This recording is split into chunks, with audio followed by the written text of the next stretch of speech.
కావటమే మీ లక్ష్యమా? MBBS సీట్ల guidance కోసం తప్పక విచ్చేయండి మెగా ఎడ్యుకేషన్ మేళా. సార్ ఇప్పుడు ఈ గట్ హెల్త్‌ని మనం సెట్ చేసుకోవాలి అంటే కేవలం ఫుడ్డేనా? లేకపోతే త్రూ మెడిసిన్స్ లేదు అంటే మన హాస్పిటల్స్ త్రూ అట్లా చేసుకోవచ్చునా? త్రూ గట్ హెల్త్ అనేది ఫస్ట్ స్టార్టింగ్ ఫ్రమ్ బర్త్ చెప్పా కదా నేను. అవును సార్, ఇందాక అదొకటి, చెప్పారు. ఒకటి. రెండోది హెల్తీ హ్యాబిట్స్ చిల్డ్రన్‌లో. ఇప్పుడు ఈ ఫాస్ట్ ఫుడ్స్, ఈ చిప్స్ ఇవన్నీ చూస్తారు, అన్ని ఆపేయాలి చిల్డ్రన్‌లో. In my Okay. Opinion it's criminal. ఇప్పుడు Sir. మీరు స్కూల్స్ పక్కన చిన్న చిన్న లిక్కర్ షాప్స్ ఉండకూడదు అంటారు. నా ప్రకారం స్కూల్స్ పక్కన అసలు ఈ ఫాస్ట్ ఫుడ్స్ కూడా ఉండకూడదు, తీసేయాలి. This criminal. ఈ ఫాస్ట్ ఫుడ్స్ అయితే చిల్డ్రన్ దగ్గర ఫ్యాటీ లివర్ డెవలప్ చేస్తారు. లివర్ లో ఫ్యాట్ వచ్చి ఫ్యాట్ వల్ల ప్రాబ్లమ్స్ వస్తుంది బికాస్ ఆఫ్ దిస్. సో అసలు government should even ban fast food places. ఈ all this chips, noodles, hamburgers, pizzas ఇవన్నీ కూడా స్కూల్స్ లో ఉండకూడదు. ఎందుకంటే again bacteria changing because children change అయిపోయి ఒబెసిటీ చూసారా, చిల్డ్రన్ ఎంతమందికి లావు కావటము, ఫ్యాటీ లివర్ ఇవన్నీ వస్తున్నాయి. సో అది సెకండ్. థర్డ్, మన అడల్ట్ అయిన తర్వాత మనకి కొన్ని హ్యాబిట్స్ రెగ్యులరైజ్ చేస్తారు. For example everyday physical activity అనేది, అది people are not realising important. Physical activity అనేది వెయిట్ తగ్గించుకోవటం కాదు, మజిల్స్ రావటం వల్ల కాదు. అవి రెండు secondary importance and physical activity వల్ల బ్యాక్టీరియా చేంజ్ అయిపోతున్నాయి.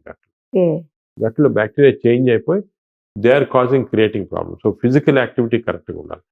సెకండ్ థింగ్ ఏమో డయట్ లో అసలు మీరు చాలా ఉంటాయి, ఫ్యాట్స్ అని అంటాం కదా, ఇంటర్మీడియట్ ఫ్యాట్స్ ఈవెన్ అవన్నీ ఏం లేదు. జనరల్ గా high fibre, for example typical south Indian vegetarian food best.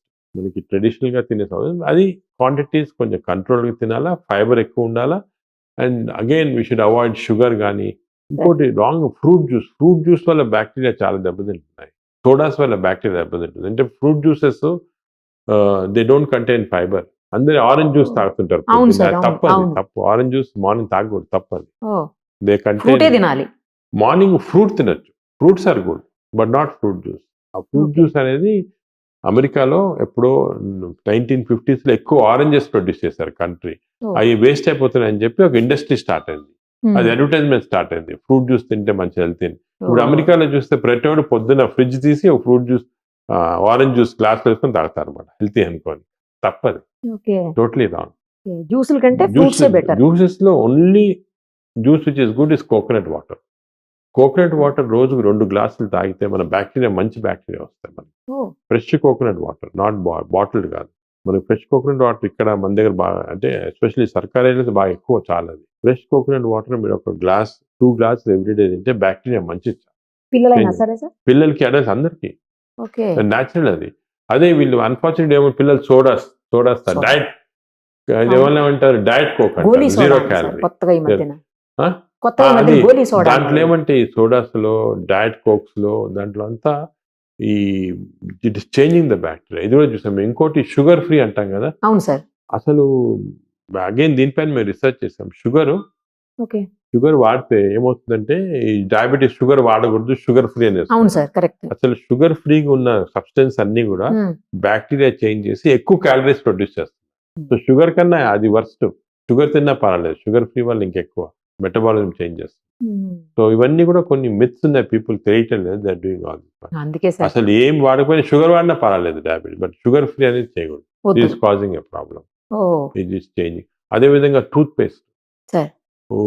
Paste లో టైటానియం అని ఉంటుంది. ఇప్పుడు ఎవరు చూసుకోరు అది. టూత్ పేస్ట్ లో టైటానియం ఆక్సైడ్ ఉందంటే, టైటానియం ఆక్సైడ్ ఉన్నవి ఎస్పెషల్లీ చిల్డ్రన్ చేస్తారు, బ్రష్ చేసి మింగుతారు టూత్ పేస్ట్. మింగినప్పుడు ఈ టైటానియం ఆక్సైడ్ ఉంటే బ్యాక్టీరియా చేంజ్ అయిపోయి బ్యాడ్ బ్యాక్టీరియా వస్తుంది. సో దానికి టూత్ పేస్ట్ మీరు కొన్నప్పుడు చూసుకోండి టైటానియం ఆక్సైడ్ ఉందా లేదా. అది ఉంటే ఆ టూత్ పేస్ట్ యూజ్ చేయకూడదు. యూజ్ చేసినా కూడా మనం బాగా పుక్కులు చూసేయాలి, బయటకి మింగకూడదు. చిల్డ్రన్ లో స్వీట్ గా ఉండేది తెలియదు, కొంతమంది తింటుంటారు. సో ఆ హ్యాబిట్ కూడా తీసుకురాదు. All these things, natural things తోనే మనం చేంజ్, మన చేతుల్లోనే ఉన్నాయి. మన చేతిలో ఉంది. Stress also plays a role. ఇది లేని మనిషి ఇప్పుడు లేడేమో సార్ అసలు. అంటే మనం ఎలా తీసుకోవాలి, స్ట్రెస్ అనేది ఏమి, stress is a reaction to external influences కదా. ఇంత ప్రెషర్ ఉంది మనకు బయట. కానీ మంచి ఈక్వేషన్ ఉంది. నేను రీసెంట్ గానే మన సిస్టర్ శివాని అని, she told me this equation. మంచి stress nothing but external pressure divided by resilience. మందాన్ విల్ పవర్. మన Okay. రిలీజెస్ ఎక్కువ ఉంది అనుకోండి, ఎంత ప్రెషర్ ఉన్నా స్ట్రెస్ రాదు. So stress is only our reaction to external pressure. అది ఎలా తగ్గించాలంటే రెసిలియన్స్ ఇంక్రీజ్ చేయాలి. Stress zero. స్ట్రెస్ దానికే మనం అందరికీ చిల్డ్రన్ కూడా ఎంప్రెస్ చేయాలి. స్ట్రెస్ జీరోలో పెట్టుకోవాలి. Very easy. స్ట్రెస్ ఏమంటే reacting to external. So stress is how we control. Next sir ఇంకొకటి ఏంటంటే ఇప్పుడు బాగా ఫీవర్స్ విపరీతంగా అయిపోయి లెగ్ పెయిన్స్, జాయింట్ పెయిన్స్ అన్నీ వస్తున్నాయి కదా సార్, బాడీ పెయిన్స్. వీటి కోసం స్టెరాయిడ్స్ వాడడం తప్పు, చాలా అసలు. తప్పు అది. మరి ఆ పెయిన్స్ తగ్గవు కదా సార్ స్టెరాయిడ్స్ అంటే వాడకపోతే? పెయిన్స్ ఇప్పుడు వాళ్ళు ఒక్కడనే కదా సార్, ఆర్థరైటిస్ ఉంటుంది చూడండి, వాళ్ళు అవును. కూడా కదా సార్ రెగ్యులర్ గా స్టెరాయిడ్ పెడతానే ఉంటారు డాక్టర్స్. స్టీరాయిడ్స్ పెట్టరు, డాక్టర్స్ ఎక్కువ పెట్టరు. మేబీ నాట్ క్వాలిఫైడ్ డాక్టర్స్ అని చేయొచ్చు, కానీ క్వాలిఫైడ్ డాక్టర్స్ స్టీరాయిడ్స్ చాలా జాగ్రత్తగా యూజ్ చేస్తారు. స్టీరాయిడ్స్ చాలా సైడ్ ఎఫెక్ట్స్ ఉంటాయి. అదే సార్. నార్మల్గా స్టీరాయిడ్స్ అనేది మనము చాలా జాగ్రత్తగా వాడాలి. ఎందుకంటే స్టీరాయిడ్స్ తోటి ఏమంటే they are very powerful medicine. బాడీలో ఇమ్యూనిటీ సప్రెస్ చేసి హార్మోన్స్ చేంజ్ చేస్తాయి. ఇంతవరకు కూడా ఇప్పటికీ స్టీరాయిడ్స్ మనకి గత 70 సంవత్సరాలు ఉన్నాయి. సార్. అండ్ 70 సంవత్సరాలు కూడా ఎవరికి స్టీరాయిడ్ ఎగ్జాక్ట్గా ఎలా యాక్ట్ చేస్తుంది ఇంకా తెలియదు మెడిసిన్లో. అంత పవర్ఫుల్ డ్రగ్స్ యాక్ట్ చేస్తూనే అన్ని దానికి ఇచ్చేస్తారు. కరోనాలో కూడా చూసారు ఇచ్చారు సార్. అందరు స్టీరాయిడ్స్, అన్ని side effects corona because steroid. మా హాస్పిటల్ అసలు స్టీరాయిడ్సే వాడలేదు కరోనాలో, అందరు రికవర్ అయ్యారు. ఎందుకంటే అమెరికాలో ఇస్తున్నారు, ఇంగ్లాండ్లో ఇస్తున్నారు, ఇక్కడ ఇచ్చేస్తారు. మనం తప్పది.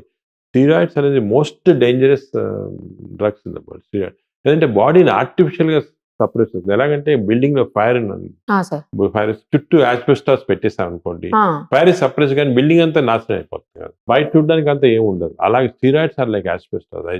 Steroids should not be used at all. అంత కొన్ని few indications are there. Autoimmune disease అని అటువంటి కొన్ని దానికి వాడతాం, కానీ జనరల్ గా ఈ పెయిన్స్ గిన్స్ అస్సలు వాడకూడదు. ఈ పెయిన్స్ అవి కూడా న్యాచురల్ మెథడ్. అంటే అన్ఫార్చునేట్లీ కొన్ని చికెన్ గున్యా వస్తుంటుంది మధ్య చూస్తుంటాము, చాలా రోజులు ఉంటుంది. కానీ న్యాచురల్ ఎక్సర్సైజెస్, దాని తర్వాత కొన్ని సానా, హీట్, అటువంటి దాంతో స్లోగా కంట్రోల్ చేయాలి చాలా. సార్ నేను ఆ మధ్యలో ఒక కేసు చూశాను సార్. ఏంటి అంటే ఒక అమ్మాయి నైట్ లో డ్రంక్ అండ్ డ్రైవ్ లో దొరికింది. ఆ అమ్మాయిని టెస్ట్ చేస్తే, అంటే డ్రంక్ అండ్ డ్రైవ్ జరుగుతూ ఉండగా ఆ అమ్మాయిని పట్టుకున్నారు. టెస్ట్ చేస్తే అమ్మాయి ఆల్కహాల్ తీసుకుందని చెప్పేసి అందులో వచ్చింది. బట్ ఆ అమ్మాయి జీవితంలో ఏనాడు ఆల్కహాల్ తీసుకోలేదు. అసలు ఆ అమ్మాయి మందు తాగటం అంటే డ్రింక్ అవన్నీ ఏం తెలియదంట, డ్రింకర్ కాదు. ఆ అమ్మాయిని తర్వాత టెస్ట్ చేసి మన హాస్పిటల్లో అనుకుంటా టెస్ట్ చేస్తే ఆ అమ్మాయి పొట్టలో యాసిడ్స్ ఉన్నాయని వచ్చారు. అది ఏంటి సార్ అసలు, ఎందుకు అట్లా అవుతుంది? అది కూడా చాలా ఇంట్రెస్టింగ్ కేసు మేము చూసాం ఈ మధ్యన. ఇప్పుడు హైదరాబాద్ లో మీరు చూసారు, రాత్రి 12 గంటల తర్వాత సాటర్డే, సండే కానీ లేకపోతే న్యూ ఇయర్, ఫ్రైడే కూడా చేస్తారు అనమాట. టెస్ట్ చేస్తారు మీకు ఆల్కహాల్ ఉందా చేస్తే ఆల్కహాల్. సో నాకు కూడా తెలిసిన వాళ్ళు కూడా 2-3 అసలు టీటోటలర్స్ చేస్తే ఆల్కహాల్ పాజిటివ్ వస్తుంది. సో మీరు చెప్పిన ఎగ్జాంపుల్ కూడా అమ్మాయి కూడా పాజిటివ్ ఉంది, ఆల్కహాల్ స్ట్రాంగ్ పాజిటివ్, కానీ ఆల్కహాల్ తీసుకోలేదు. వాళ్ళు చేసిందల్లా ఏమంటే డిన్నర్కి వెళ్ళి హై కార్బోహైడ్రేట్ అంటే రైస్ కానీ లేకపోతే హై కార్బోహైడ్రేట్ డైట్ తీసుకున్నారు. ఈ కార్బోహైడ్రేట్ డైట్ తీసుకున్నప్పుడు కొన్ని మన స్టమక్ లో క్లెప్సియల్లా అని కొన్ని బ్యాక్టీరియా, కొంతమందికి ఎక్కువ ఉంటుంది బై నేచర్. క్లెప్సియల్లా బ్యాక్టీరియా ఏం చేస్తాయంటే ఈ కార్బోహైడ్రేట్స్ ని it will convert them into alcohol. అంటే బ్రూవరీలో చేసేదేమి అంతే కదా. బ్రూవరీలో వీట్ కానీ బార్లే కానీ దాన్ని they will make it into beer or whisky, water. అది ఒక ప్రాసెస్ లో ఇండస్ట్రీ జరుగుతుంది. కానీ కొంతమందికి ఈ అబ్నార్మల్ బ్యాక్టీరియా వల్ల body will become auto brewery. దీని అసలు పేరు కూడా ఉంటుంది, నేను స్టడీ చేసి మా వీళ్ళకి కూడా పంపించాను పోలీసులు కూడా. This called auto brewery syndrome. Auto brewery syndrome అంటే మన body is becoming manufacturer for alcohol. చాలా రేర్ ఇది, అంత 1,00,000 లాగా ఇది ఇలాగ వచ్చినప్పుడు ఈ ఫాల్స్ టెస్ట్. సో వీళ్ళేమంటే జాగ్రత్తగా ఉండాలి. ఎప్పుడుకైనా కూడా ఎక్కువ కార్బోహైడ్రేట్స్ ఎక్కువ తీసుకుంటే ఇలాగ వచ్చే అవకాశం ఉంది. సో ఎస్పెషల్లీ ఇలాగ లేట్ నైట్ డిన్నర్స్ కదా వెళ్ళినప్పుడు కార్బోహైడ్రేట్స్ అవాయిడ్ చేసి ఎక్కువ ఫైబర్ తీసుకోవడం అలా తీసుకుంటే బెటర్ అన్నమాట. వాళ్ళకి ఇది చేంజ్ చేయలేమా సార్? ఎప్పటికీ ఇలాగే ఉంటుందా? చేంజ్ ఇప్పుడు బ్యాక్టీరియా చేంజ్ చేస్తున్నాము, కానీ ఇదేమంటే చాలా రెసిస్టెంట్ గా ఉంటుంది. మళ్ళా కొన్ని రోజులు వచ్చేస్తుంది కేర్ఫుల్ లేకపోతే. అంటే వాళ్ళు బాగా డిసిప్లిన్డ్ గా లైఫ్ అంతా డిసిప్లిన్డ్ గా ఎక్సర్సైజ్ తోటి డైట్ తోటి అలా ఉండాలి. మిలెట్స్ తింటాం ఫర్ ఎగ్జాంపుల్, కార్బోహైడ్రేట్స్ ఆపేసి మిలెట్స్ తినాలి లైఫ్ లాంగ్. అలా చేస్తా ఉంటే అసలు ఇది ఎందుకు ఇంపార్టెంట్ వచ్చిందంటే ఇంకోటి మనకి ఇది ఇప్పుడు ఈ మధ్యన ఏం తెలుస్తుందంటే చాలా మందికి ఫర్ ఎగ్జాంపుల్ ఆల్కహాల్ తీసుకోరు కానీ లివర్ జబ్బు, ఫ్యాటీ లివర్ అంటారు. అదే లివర్ సిరోసిస్, వాళ్ళకి ఏం జబ్బు ఉండదు పాపం, వాళ్ళు ఆల్కహాల్ తీసుకోరు వాళ్ళ ఇంట్లో ఫ్యామిలీ కూడా ఎవరికి లేదు జబ్బు ఇది. అలవాటు ఉండదు. అలవాటు లేదు, కానీ వాళ్ళకి ఫ్యాటీ లివర్ వచ్చి ఫ్యాటీ లివర్ నుంచి నాష్కి వెళ్ళిపోయి అక్కడి నుంచి సిరోసిస్ వెళ్ళిపోయి క్యాన్సర్ వస్తా ఉంది అబ్బో. ఎక్కువ మంది దగ్గర. సో మేము దీంట్లో కూడా ఏమంటే ఇటువంటి వీళ్ళకి ఒక అబ్నార్మల్ బ్యాక్టీరియా ఉంటుంది. ఈ బ్యాక్టీరియా తోటి మనం తిన్న ఆహారంలో ఆల్కహాల్ ప్రొడ్యూస్ చేస్తాం అనమాట. సో ఎవ్రీడే కొంచెం బయట మీకు తాగినట్టు అనిపించింది, ఇంటాక్సికేషన్ ఉండదు. Sir. Small amount of alcohol వెళ్ళిపోయి లివర్ దగ్గరికి వెళ్ళిపోయి లివర్ని డిస్ట్రాయ్ చేస్తాం అనమాట. ఓకే. సో కొన్నిసార్లు మీరు కూడా అందరికి ఎక్స్పీరియన్స్ ఉంటుంది, హెవీ మీల్ తింటే మనకు కొంచెం అవును. బ్రెయిన్ ఫాగ్ లాగా వచ్చి ఒకలా బద్ధకం. అనిపిస్తుంది సార్. అవును. అది because bacteria is producing all this types of substance. So ఇవన్నీ నాలెడ్జ్ ఇప్పుడు వచ్చాయి మనకి. సో వీఆర్ నౌ ఏబుల్, దానికే ఇటువంటి వాళ్ళకి millets very good diet. They should take. కానీ మిల్లెట్స్ తినలేరు కదా సార్ అందరూ. మిల్లెట్స్ అది అన్ని కాదు, మిల్లెట్స్ లో కూడా మంచివి. ఇప్పుడు రాగి దోశ అనుకోండి, రాగి దోశ తినండి మీరు, మామూలు దోశ, రాగి దోశ ఇస్ వెరీ గుడ్. అదేవిధంగా కొన్ని ఇప్పుడు స్వర్గం కానీ అన్నీ కూడా మిల్లెట్స్ ఆర్ వెరీ, అంటే ఎలా తయారు చేస్తారు మిల్లెట్స్ కూడా వంట చేయటం స్పెషల్ టెక్నిక్ ఉంది, దాన్ని బాగా చేయొచ్చు, హెల్తీగా చేయొచ్చు. సరే అది లేదు, పెసరట్టు తినండి, మామూలు దోశ పెసరట్టు తినండి, మంచిది కదా. Okay. Pesarattu is very healthy, proteins that. అలాగే మన డైట్ మాడిఫై చేసుకొని కార్బోహైడ్రేట్స్ తగ్గించేసాను. ఓకే. ఇవన్నీ చేస్తే సెట్ అయిపోతుంది సార్. సెట్ అవుతుంది. కానీ ఇప్పుడు అసలు బ్యాక్టీరియా ఇన్నిటికి కారణమైపోతుందని తెలిస్తేనే కొంచెం షాకింగ్ అనిపిస్తుంది సార్. అవును. బ్యాక్టీరియా తోటి ఇన్ని ప్రాబ్లమ్స్ వస్తాయా అనేసి. దానికే మేము మామూలుగా ఇప్పుడు మా చెకప్స్ లో కూడా బ్యాక్టీరియా, ఈ గట్ బ్యాక్టీరియా అనేది జనరల్ చెకప్ లో పెట్టాం. పెట్టేశారా సార్? మాస్టర్ చెకప్ వచ్చారనుకోండి, sir. We are doing gut bacteria as a part of checkup.